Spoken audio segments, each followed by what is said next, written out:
The story begins with Noah waking up in the body of a noble, which sounds awesome until he checks his status screen, and it's the kind of result that makes silence more terrifying than yelling. With every stat sitting at F rank, except his water magic, which is only E rank. It then turns out that he was born as the 13th prince of the imperial royal family, and the emperor is already eager to meet his newest heir. And after learning that Noah's strongest magical affinity is water, the emperor casually decides that his first birthday gift will be a territory, the region of Almeria, home to a large population of the Water Clan. And the moment those words leave his mouth, Noah's E-rank water magic suddenly changes to E+S. Moments later, the emperor asks to see Noah's stats, and Noah starts sweating because with numbers like his, he's expecting to get yeeted straight into the palace trash can. But somehow, when the screen shows up, his water stat has skyrocketed from a pathetic E to a shiny doubles rank. Everything else was still bottom of the barrel F, but nobody cared anymore. A literal baby had just set the record for the highest water affinity they'd ever seen. So that alone was enough for the emperor to take a strong liking to him. Turns out, the reason Noah's water magic skyrocketed was because of the fief gifted to him by his old man. Though oddly enough, on his private stat screen, it still showed as E+S. As for his other boosted stats, those apparently came from his maids, and he still has no clue why. But the more servants he's got, the stronger he gets. And as for his level, it's still stuck at 1. But it's got no cap, so it's only a matter of time before he breaks the system. For now though, he's stuck being a weakling with potential. During breakfast, one of his maids, Evelyn, walked in and let him know that his brothers were here. Not just any brothers either, but the 1st and 4th princes.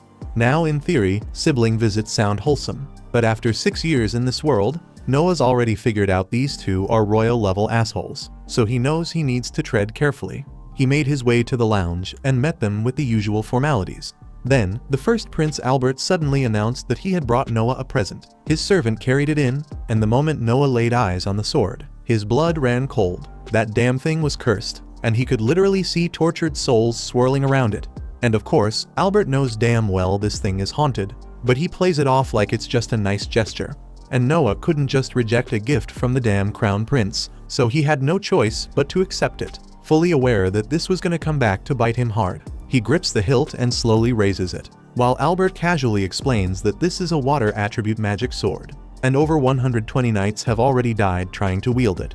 That little fact sends a chill down Noah's spine, and he immediately loosens his grip. But the 4th Prince Henry chimes in, reassuring him there's nothing to worry about. According to him, everyone who wasn't worthy of the blade dropped dead the second they touched it. So if Noah was going to die, it would have already happened.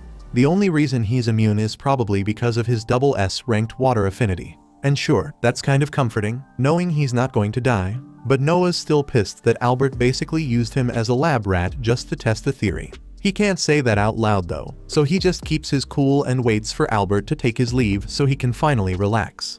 Later that day, while walking through the corridor with his maid Zoe, Noah notices something's off. Her usual calm expression is gone, and she looks upset.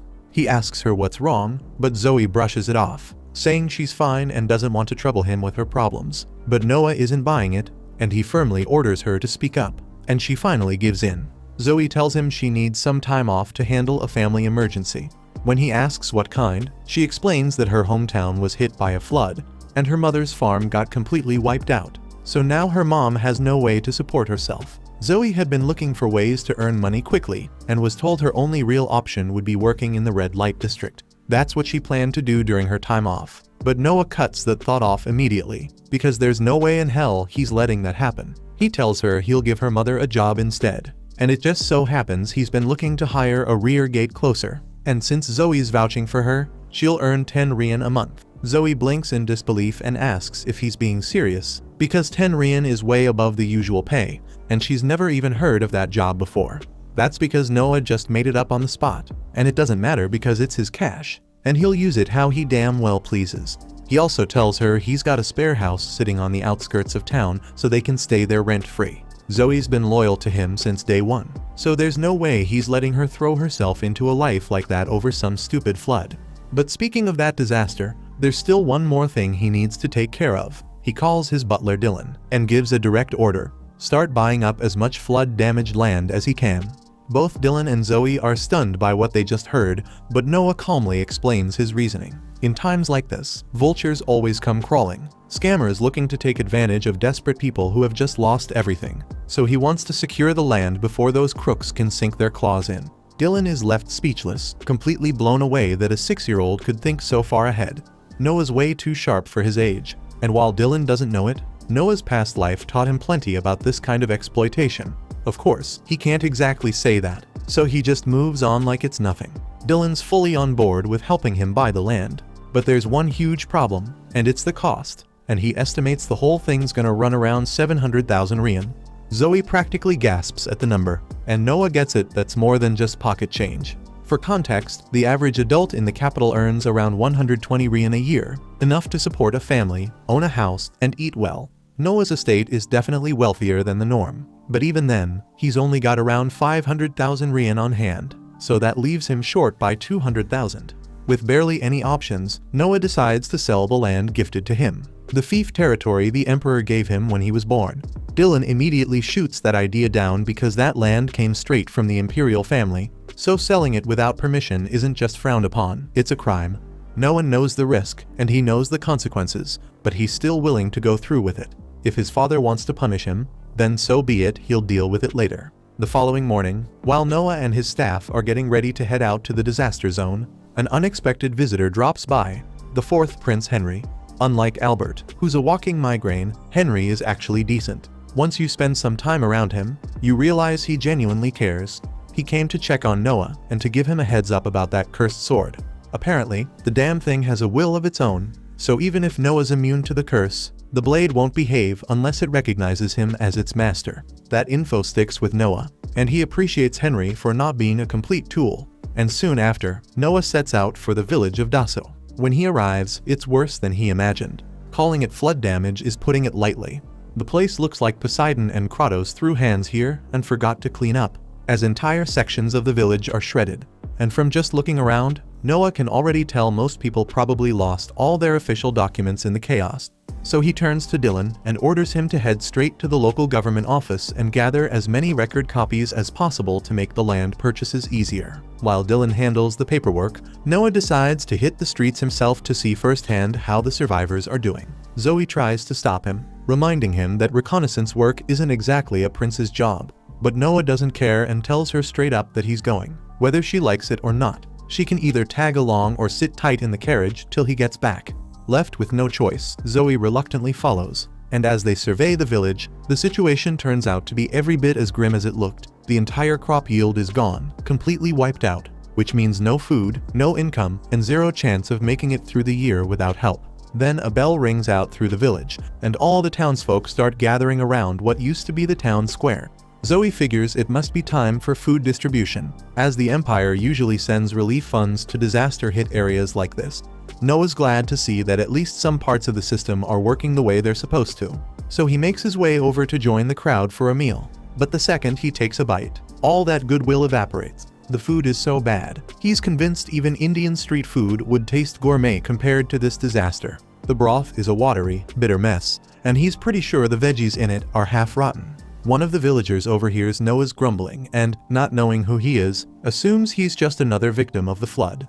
The man tells him the food always tastes this bad, and even when they complain, nothing ever changes. The cooks don't give a damn about hygiene or food safety. They just slap whatever they have into a pot and call it a day. Just then, a loud announcement cuts through the chatter. An inspection is underway. Noah asks Zoe what's going on, and she explains that the local government official Lord Garl is here to check the food quality. Garl strolls over to the pot of mystery stew, takes one look at it, and thinks it's absolute garbage. But since he's not the one eating it, he couldn't care less, and he casually tells the chef to whip up something actually edible for him back at the mansion. The chef nods, grinning, clearly in on the arrangement. But Noah's not about to let this slide, so he steps forward and calls Garl out, asking if the reason the villagers are being served garbage is because he's siphoning off the food budget. Garl, thinking Noah's just another poor nobody, doesn't even bother denying it. He openly admits to skimming the funds and laughs it off, because in his mind, there's nothing a powerless peasant can do about it. Listening to this arrogant bastard brag about stealing from flood victims makes Noah's blood boil. The fury hits him so hard that the cursed sword in the carriage begins to stir in response. Garl finally snaps after hearing one too many words from this random brat. He draws his sword, fully intending to shut Noah up permanently. But before he can swing, the Leviathan sword bursts from its case and flies straight to Noah's side. Fueled by his unshakable will and sense of justice, the sword recognizes him as its rightful wielder, and now that it's chosen him, Noah doesn't hesitate. With a single clean strike, he cuts Garl's head clean off for the crimes of stealing relief funds and threatening a royal prince. Not long after, Lord Rowan Garl's superior arrives on the scene. Some guards rush up and try to convince him to arrest Noah for executing Garl. But the moment Rowan lays eyes on him, he immediately recognizes who he's dealing with. He kneels without hesitation to show respect to the 13th prince. Noah tells him they need to have a serious conversation about what's been happening here. Though the message is clear, Rowan is in hot water for letting Garl run wild this long. Garl's punishment is already done. But the rest of the rats who helped him steal are still around, and Noah expects Rowan to clean house. And for now, he gives one final order: make sure the people get a proper meal. Later that day, after Noah wraps up the purchase of the entire village, word of what happened reaches Albert. He's genuinely surprised that Noah managed to wield the Leviathan sword without any backlash. But instead of being worried, he smirks. His little brother might have passed this test, but Albert clearly has more plans waiting for him down the line. At the same time, Noah is summoned for a meeting with his father. He walks in ready to be scolded for selling off imperial land just to buy a flooded village. But to his surprise, the emperor thanks him instead. If Noah hadn't stepped in, the suffering in that village would have been far worse. It's clear to him now that Noah's no ordinary prince. He's capable, so he asks him to keep using that strength for the good of the empire. And Noah cheerfully accepts the request without hesitation. The next morning, Noah finds himself walking down the quieter end of Raid Street, headed for a small, tucked-away diner that not many tourists know about. Word around town is that a certain street performer's been making waves there lately, and he's curious to see what the fuss is about. Slipping inside, he picks a quiet spot and takes a seat, keeping a low profile while casually letting his gaze drift around the room. At that moment, a girl with pink hair steps forward and begins to sing. Her voice pours through the diner like a breeze, so Noah recognizes her immediately as Alice, the street performer he heard about. As he listens closely, he figures her voice isn't bad at all. But even without being a music expert, he can tell her technique is still pretty rough. She's got talent, sure, but there's a long road ahead. Still, one thing's crystal clear: she's giving it her all. Every note she hits, every line she sings, she pours her heart into it. She's not doing this just for fun. She's trying to grow, trying to survive on what little she has. Out of nowhere, the vibe in the diner shifts completely when three rough-looking men burst through the doors. They start shouting and instantly pull all attention their way. The moment they spot Alice, they begin yelling at her, demanding to know why she's wasting time singing instead of finding a real way to pay off her parents' debt. At their words, Alice shrinks back, clearly terrified. As the men close in on her, her voice shakes as she tells them she doesn't have the money yet. But she swears she's doing everything she can. She just doesn't have anything to give. The guys exchange dark smirks and start tossing around disgusting suggestions about how else a girl like her might pay up. Disgusted murmurs fill the room, but nobody steps forward. Everyone watches, frozen and powerless. Just when things are about to cross the line, Noah suddenly rises from his seat. He walks over, calm and composed, and reminds them that imperial law strictly forbids forcing a child to repay a parent's debt. The men snort and brush him off, assuming he's just some pampered rich kid who doesn't know how the world works. One of them then grabs Noah by the collar and goes to strike him. But it's a big mistake, as Noah counters using the power of his Leviathan sword, releasing a surge of pressure that shocks the entire room. The men instantly realize they've messed with the wrong person, so panic overtakes them, and the three thugs bolt out of the diner without a second thought, too scared to push their luck any further. With the danger gone, Noah turns back to Alice, his voice gentle this time. He asks her how much she needs to make it through the month, and she hesitates before explaining that most of what she earns goes toward her mother's medical care. After hearing everything, Noah calmly tells Alice that from now on, he'll be giving her 25 rian every month so she can focus entirely on her singing without worrying about money. He also promises to raise the amount as her skills improve, encouraging her to keep chasing her dream without fear holding her back. Deeply moved, Alice thanks him with genuine emotion, telling him how much his kindness means to her. She promises she won't let him down and swears to work hard and keep growing as a singer. Later, Noah heads back home, only to find the same three thugs from earlier kneeling at the palace gate. Heads bowed, they're practically groveling, desperate to apologize for what happened. One glance is all it takes for Noah to realize what's going on. They've clearly figured out who he really is. But instead of wasting time with them, Noah calmly turns to the maids and tells them to send the men away, adding that the prince isn't someone they can just meet whenever it suits them. A few moments later, Noah's older brother Henry shows up and immediately agrees with how Noah handled it. He says refusing to meet them was absolutely the right call, because letting people like that come face to face with royalty would only cheapen the dignity of the crown and undermine the authority of the royal family. Noah then invites Henry inside and explains that his decision wasn't just about protecting royal pride. He tells him everything that went down at the diner and admits that if he had spoken to the men personally, they might have assumed he was angry and start avoiding him. And if that fear keeps them away from Alice, then that's exactly the outcome he wants. Henry listens carefully and finds himself genuinely impressed. For someone so young, Noah was already thinking several steps ahead. He even admits that most of their brothers, despite being around Noah's age, wouldn't have had that kind of foresight, and the realization makes Henry even more proud. Henry then brings up the Leviathan sword and asks if the rumors are true that Noah has actually mastered it. Noah confirms it's true and says he was only able to do it thanks to the advice Henry gave him earlier, and to demonstrate it, he casually summons the Leviathan sword right in front of him, making it appear as if it materialized out of nowhere. Henry stares in disbelief because he didn't even know the Leviathan sword could do something like that. Noah explains that the blade didn't actually appear from thin air. It had been hidden beneath his sleeve the whole time, compact and dormant, until it expanded at his command.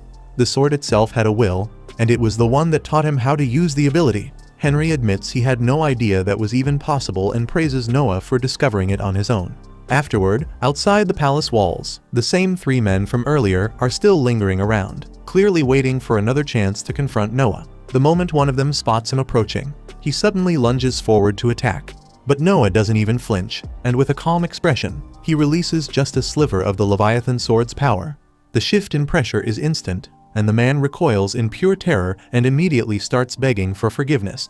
Watching the entire scene unfold, Henry turns to Noah, puzzled, and asks what he just did. And Noah casually replies that he simply used a bit of the sword's aura to intimidate them. That same evening, Noah receives an invitation to attend a royal ball. And as he steps into the grand hall, all eyes turn to him, and the moment he enters, the room erupts into applause.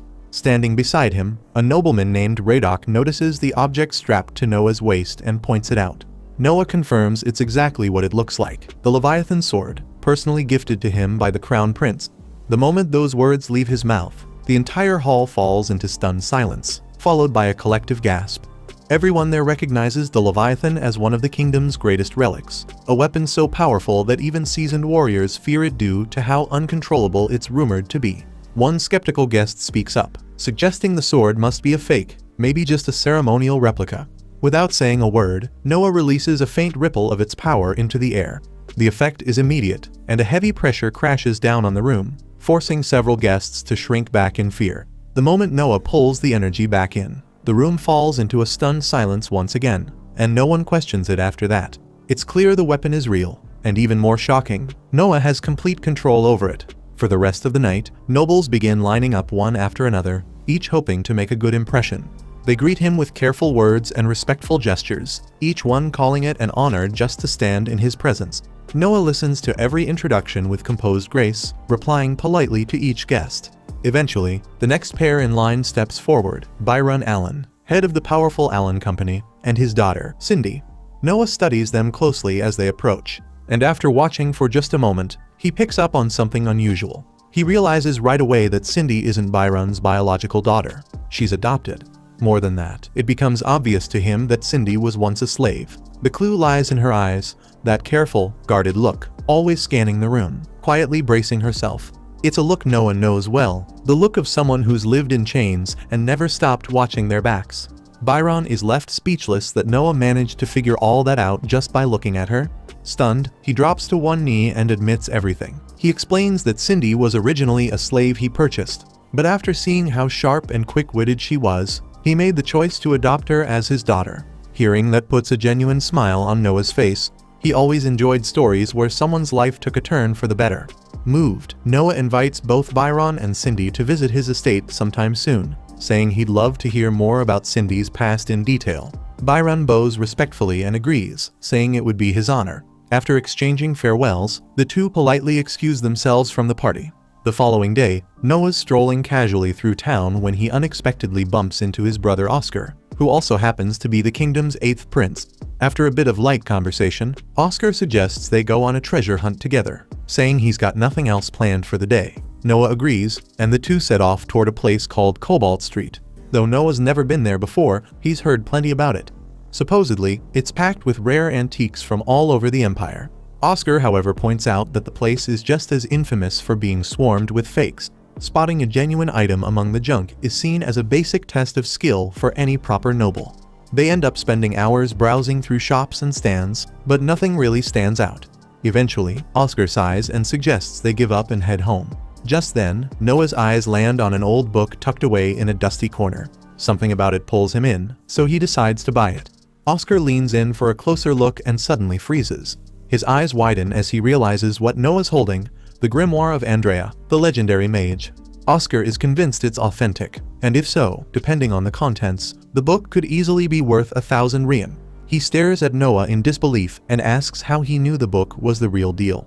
But truth be told, Noah had no clue. The only reason he bought it was because the second his fingers touched the cover, he got a plus added to his win stat, and that odd reaction was enough to make him think the book was worth something. Out of nowhere, a wild idea hits Noah, so he pulls out the Leviathan sword and carefully channels a bit of its energy straight into the grimoire. And within seconds, the book jolts violently, slips out of his hands, crashes to the ground, and flips open by itself. One of the spell pages glows ominously, and something dark and ancient is triggered. Before they know it, the forbidden tome unleashes the sealed soul of the legendary sorcerer right in front of them. Oscar's eyes go wide with horror. He instantly realizes how serious this is and yells for Noah to get the hell out of there. But instead of running, Noah plants his feet, lifts the Leviathan, and without flinching, slashes straight through the incoming spirit with a single, brutal swing. The blow cleaves through the sorcerer's soul, erasing it completely in one strike. As the danger fades, Noah glances at his status window and sees something new. His wind skill just jumped to SS rank. The sudden upgrade catches him off guard, but he doesn't sit on it. He quickly checks on Oscar, who's still frozen in disbelief. The prince can't wrap his head around what just happened.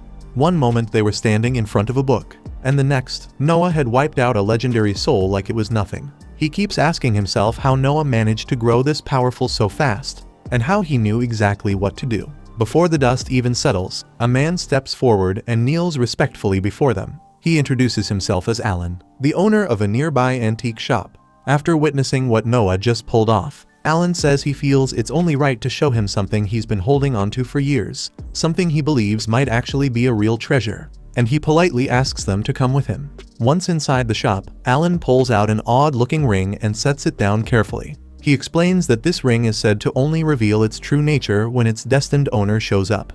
Dozens have tried to activate it, but not once has it responded. Noah raises an eyebrow, thinking it's probably just another dud, but Alan immediately insists otherwise. He says the ring refuses to be sold, and every time he tries to part with it, it mysteriously ends up back in his store, sitting quietly among the other items.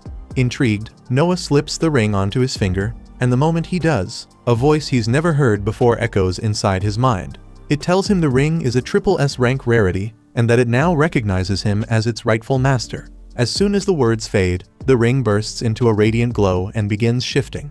Light wraps around Noah's body like living threads, forging itself into an elegant, high-tier suit of armor right before their eyes. Upon witnessing the moment, both Oscar and Alan instantly realize that Noah is the rightful bearer of the ring.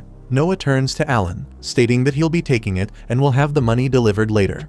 But before Alan can even open his mouth, Oscar steps in and tells Noah to forget the payment altogether. He'll cover the cost himself, and insists Noah treat it as a personal gift. With nothing more to say, Noah accepts the ring. Soon after, Oscar drops him off and says his goodbyes. But just as Noah is about to walk through the door, that same rough-looking guy from the diner suddenly comes charging at him with a sword. Before the blade even comes close, the ring picks up on the killer's intent and flares to life, unleashing a shield that blocks the strike completely. The carriage driver doesn't hesitate for a second and slams the attacker down, locking him to the ground. Oscar sees the whole thing unfold and is stunned, not just by the ring's quick reaction, but by how naturally Noah handled it. The way the shield activated without hesitation makes it clear Noah's already sinking with its power. That night, Noah heads back to the diner to watch Alice perform. As she's singing, two wasted men suddenly storm the stage, shoving and yelling over her. In a flash, Noah appears between them and steps in. With one swing of the Leviathan sword, he sends both idiots flying through the doors, their pants halfway gone as they scramble off in shame. After things settle, Noah walks up to the owner and tells him not to let trash like that back inside. The owner just gives a tired sigh and says sadly that drunks like them are what keep the place alive. Noah gets it, and without a second thought, offers to buy the whole diner for 1,000 rian. The owner freezes in disbelief, then nods in gratitude, overwhelmed. Alice walks up soon after, her voice low and unsure, telling Noah she has no idea how to repay him for everything he's done. But he gently tells her she doesn't owe him a thing. All he wants is for her to keep singing, to chase her dream, and pour her heart into it.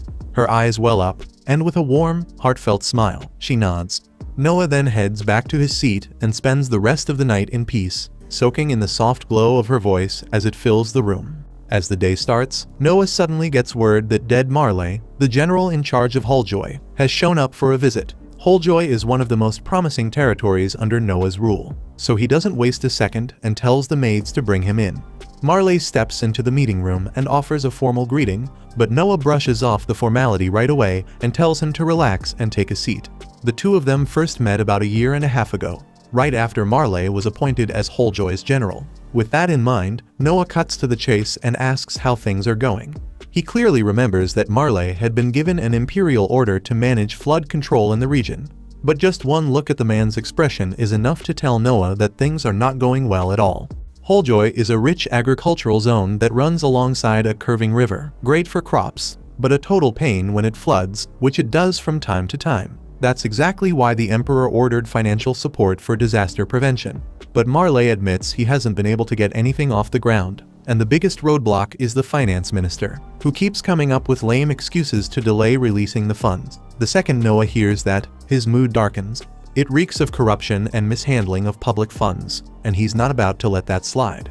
Without missing a beat, he tells Marley to tag along, because they're going to have a little face-to-face with the minister himself. A short while later, Noah shows up for lunch with the finance minister, and the guy turns out to be every bit as bloated and slimy as Noah imagined. The man tries buttering him up with some empty compliments, but Noah shuts it down fast and asks why the hell he hasn't handed over the money Marley needs to fix Hulljoy's flooding issue. The minister stays calm and claims he's got a valid reason, but before he can even spit it out, Noah cuts him off and warns him not to think he can talk down to him just because he looks young. Last he checked, treating a royal with disrespect was still punishable by death. That gets the minister squirming a bit, so he hurries to explain that after last year's flood, the emperor was kind enough to give Hulljoy a tax break, so he figured they could just use the money they saved to handle this year's flood situation. Noah stares at him like he's gone insane. That might just be the dumbest excuse he's heard in all 6 years of living in this world. He flat out asks the man if he thinks he's talking to an idiot. The tax exemption was clearly given because Hulljoy couldn't afford to pay anything in the first place. So to act like they've got extra funds lying around now is just a slap in the face to Noah's intelligence. The minister instantly realizes he's knee-deep in trouble, so he scrambles to come up with another excuse. Then he blurts out that the reason he can't release the flood funds is because he needs them for the emperor. He clearly thinks dropping the emperor's name will shut Noah up for good. And his excuse is that the emperor is getting old and wants to build a royal villa for him to relax in. That's the final straw for Noah. So he stares the man down and tells him he's just committed a serious crime. Not only did he dare to call the emperor an old man, but he also used the emperor's name to justify embezzlement. And worst of all, his excuse boiled down to, sure that territory's underwater, but we've got to build a fancy house. It's the dumbest thing Noah's ever heard. The minister instantly drops to his knees and starts begging for forgiveness, knowing full well he screwed up beyond saving. But Noah tells him flat out that if he doesn't want the emperor to hear every word of this disaster, he'd better cough up the money. The man takes off in a panic, desperate to fix his mistake before it cost him his head. With that mess taken care of, Marley finally breathes a sigh of relief and thanks Noah for stepping in. He also apologizes for dragging him into the middle of such a headache, but admits there was no way he could have dealt with the finance minister on his own. As Noah gets ready to head back, a messenger suddenly rushes in with news. The emperor has requested a meeting with him. Noah is startled because it's not often his father calls him out of the blue like this, so whatever it is, it must be serious. So without wasting a second, he makes his way to the imperial palace. Once he arrives, Noah greets his father, But the Emperor tells him there's no need for all the formality. First things first, he congratulates Noah on how well he handled the finance minister. Noah's a little stunned that the Emperor already knows about something that happened barely moments ago. But then he's reminded, knowledge is power, and when you're the Emperor, your information network is second to none. Noah humbly accepts the praise but says he only did what he believed was right. Even so, the Emperor is clearly impressed. He tells Noah it's no small thing for a 6-year-old to see through deception so easily. And to top it off, he also heard about how Noah mastered the power of Leviathan in such a short time, which is especially impressive, given how dangerously dark that sword's magic really is. Noah knows exactly how dangerous Leviathan really is, because if he hadn't intervened back at the party, that sword would have wiped out every last person there without hesitation. But even with all that insane power, Noah still hasn't properly learned how to wield a blade. That's why the Emperor decided to assign him a personal instructor. Not just anyone either, this is Damian Noble, the Empire's undefeated champion and the greatest swordsman alive. The Emperor wants Noah to absorb everything he can from him, and Noah agrees to the arrangement. But before any formal training begins, Damian suggests they have a little friendly duel first. The Emperor raises an eyebrow, thinking that's a bit unfair since Noah's never been trained in sword combat. But Damian reassures him that it's just a light test to gauge Noah's raw potential. Eventually, the Emperor gives the go-ahead, so Damian lifts his sword and tells Noah to attack however he likes. Without hesitation, Noah grabs Leviathan and charges straight in. As the fight begins, Noah suddenly feels the instincts and battle experience of Leviathan's previous wielder flooding into him, and his swordsmanship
mong subukan buo kitang